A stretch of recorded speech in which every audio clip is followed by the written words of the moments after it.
They all laughed at him. Dirty clothes, bare feet, a bowl that rattled with only a few coins. No one knew that the man begging under the old mango tree owned half the city they lived in. And the woman who showed him kindness that day was about to change his life forever. My name is Kadir Adebola. In the city of Ilorin Heights, people called me chairman, boss, or your excellency. I owned banks, farms, transport companies, real estate that stretched farther than the eye could see. Every morning, I woke in a mansion guarded by tall gates and silent men with guns. Every night, I slept on soft beds, yet my heart felt heavy. Women smiled at me everywhere, but their eyes always drifted to my car keys, my wristwatch, the size of my house. No one ever looked at me. At 40 years old, I had everything, except real love.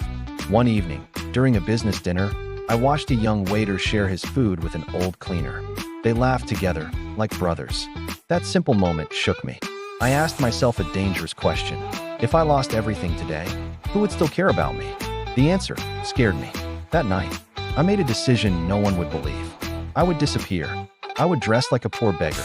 I would walk among my people as one of them. Not to test money, but to test hearts.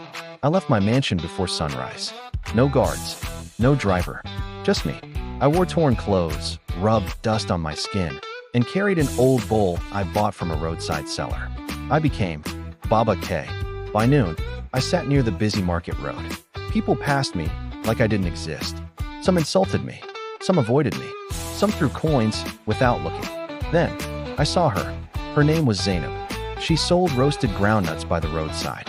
Her clothes were simple. Her hands were rough from work. When she noticed me shivering under the sun, she frowned. "Baba, have you eaten today?" she asked.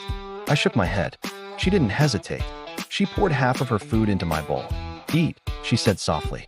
No cameras, no audience, just kindness. That was the first time in years someone cared if I was hungry.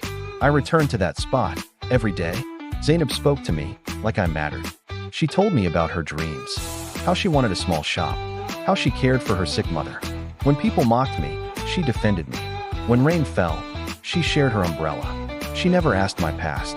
She never asked for anything. And slowly, I fell in love. But love came with fear. What would happen if she found out who I really was? One day, I told Zainab a lie. "I will soon leave this city," I said. "I have nothing to offer you." She looked sad, but smiled. "Even if you have nothing, you are kind," she replied. That is enough. That sentence broke me. That night, I decided to tell her the truth. The next morning, black SUVs filled the street. People gasped. Guards stepped out. Executives bowed. I stood up, clean and confident. No longer Baba K. "Zainab," I said gently. "My real name is Kadir Adebola." The crowd went silent. I expected anger. I expected betrayal. Instead, Zainab whispered, "So, you were rich all along?" I nodded. She paused, then laughed. "So it was your heart I loved, not your rags." I offered her a life of luxury. She accepted only one condition, that I never stop seeing people as human beings. Together, we built schools. We fed the poor. We changed lives. Not because we were rich, but because we remembered what it meant to be humble. Today, people still talk about the billionaire who lived as a beggar. But the real story is about a woman who showed kindness when no one was watching. Because true love